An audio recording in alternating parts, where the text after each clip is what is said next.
11th class maths में आपका स्वागत है। तो 11th क्लास का दूसरा अध्याय चल रहा था, इसमें संबंध और फलन। तो अब इस संबंध और फलन में हमारा जो टॉपिक है इसमें वह है समुच्चयों का कार्तीय गुणनफल। तो देखिए फिर अब इसमें कि समुच्चयों का कार्तीय गुणनफल क्या होता है करके। अब इस वीडियो को देखने से पहले जो पिछले लेक्चर में मैंने आप लोगों को बताया था कि समुच्चयों का कि क्रमित युग्म क्या होता है, नंबर दूसरा क्रमित युग्म में समानता और उनके घटक। अगर इस वीडियो को देखने से पहले यदि अभी तक आप लोगों को कि क्रमित युग्म क्या होता है, उनमें समानता क्या है और उनके क्या घटक हैं, यदि इसकी जानकारी नहीं है तो सबसे पहले आप उस लेक्चर को देखिए, तब जाकर के इसको स्टार्ट करना। तो देखिए फिर अब इसमें कि समुच्चयों का जो कार्तीय गुणनफल है, कार्तीय गुणनफल क्या होता है करके। यदि कोई दो समुच्चय दिया रहता है, एक है समुच्चय ए, दूसरा हो समुच्चय बी। यदि समुच्चय ए के अवयव इस प्रकार से दे रखे हैं 1 2 3 और समुच्चय बी के अवयव इस प्रकार से हो ए बी सी, तो इनका जो कार्तीय गुणनफल है, समुच्चय का जो कार्तीय गुणनफल है, ए और बी का जो कार्तीय गुणनफल होता है, इसको तो दर्शाते हैं ए क्रॉस बी से।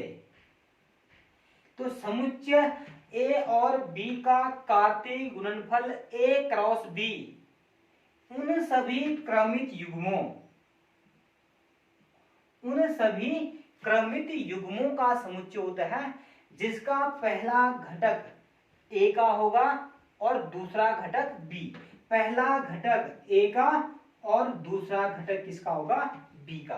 तो इनके सारे क्रमित युग्मों को लिखते हैं। फिर अभी समुच्चय ए और समुच्चय बी दे रखा है, सारे क्रमित युग्मों को लिखते हैं जिसका पहला घटक ए का होना चाहिए और दूसरा घटक बी का होना चाहिए।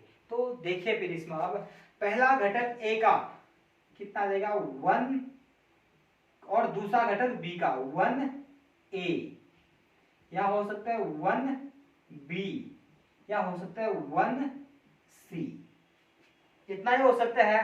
पहला घटक 1 करके 1 के साथ दूसरा घटक बी का होना है, तो या तो आ जाएगा ए या बी या सी। अब पहला घटक ए या तो 1 हो सकता है या 2, फिर हो सकता है 2a 2b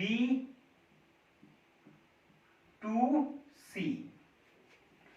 अब पहला घटक ए का होना है, या तो पहले 1 को लिया, अब 2 को लिया, अब 3 को, तो 3 1 3 पहला कितना 3a 3b 3c।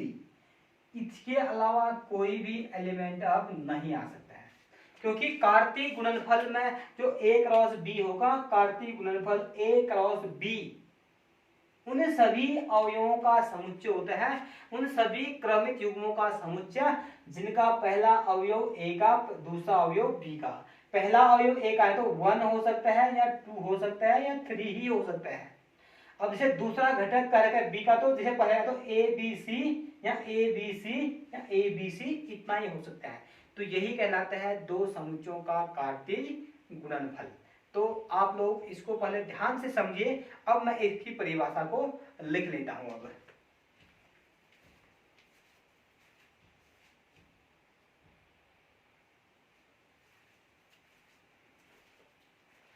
तो देखिए फिर अब इसकी परिभाषा लिखने के बाद, परिभाषा में लिख रखा है मैंने, यदि कोई दो अरिक्त समुच्चय, जो रिक्त समुच्चय न हो, कोई न कोई अवयव हो, तो उनका कार्तीय गुणनफल ए क्रॉस बी उन सभी क्रमित युग्मों का समुच्चय होता है जिसका पहला अवयव ए से हो और दूसरा अवयव बी से हो। तो अब इसके बाद एक बहुत ही महत्वपूर्ण पॉइंट नोट कराने जा रहा हूं। अब वो महत्वपूर्ण पॉइंट क्या है देखना, वह है कि यदि जब कभी किसी समुच्चयों में केवल अवयवों की संख्या दिया होगा, समुच्चय ए में अवयव कितने हैं, समुच्चय बी में अवयव कितने, ये दिया होगा, हमें ज्ञात करना होगा कि ए क्रॉस बी में कितने अवयव होंगे। समुच्चय ए और समुच्चय बी में अवयवों की संख्या दिया होगा, ए क्रॉस बी में अवयवों की संख्या ज्ञात करना होगा। जैसे यदि इसी में देखते हैं, ए में अवयव 1 2 3 अवयव दे रखे हैं और बी में अवयवों की संख्या 3।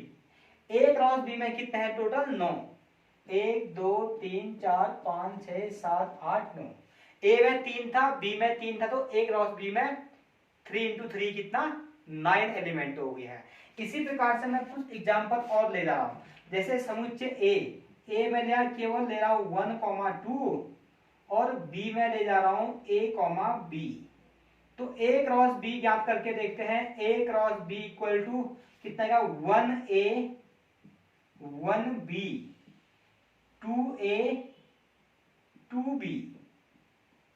पहला घटक समुच्चय a क्रॉस b में पहला घटक a से ले रखा है और जो दूसरा घटक है, दूसरा घटक कहां से ले रखा अभी b से। तो a क्रॉस b था, a क्रॉस b का पहला घटक हमने a से ले रखा है 1 2, पहला वाले में तो 1 ही है तो 2 ही है, और इसका जो दूसरा घटक है, दूसरा घटक हमने समुच्चय b से ले रखा है या तो a या तो b, इस प्रकार से।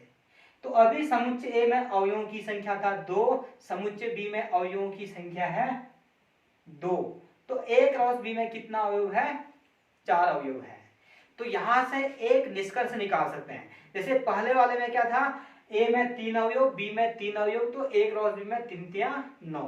अभी a में 2 अवयव, b में 2 अवयव, तो a क्रॉस b में 2 दूनी 4 अवयव है। तो यहां से कह सकते हैं यदि समुच्चय a में अवयवों की संख्या m तथा समुच्चय b में अवयवों की संख्या n हो, तो a क्रॉस b में अवयवों की संख्या कितना होगा mn अवयव होंगे, m इंटू n अवयव होंगे। तो इसको भी मैं लिख लेता हूं, फिर सबसे इसको लिख लेता हूं।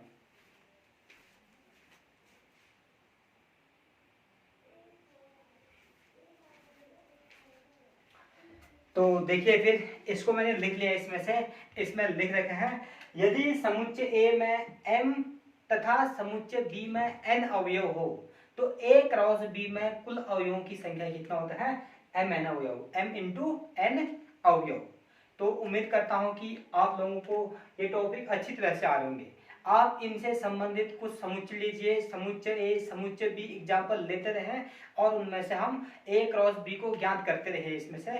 तो सबसे पहले आप इसको लिख लीजिए, इसका एक स्क्रीनशॉट लीजिए।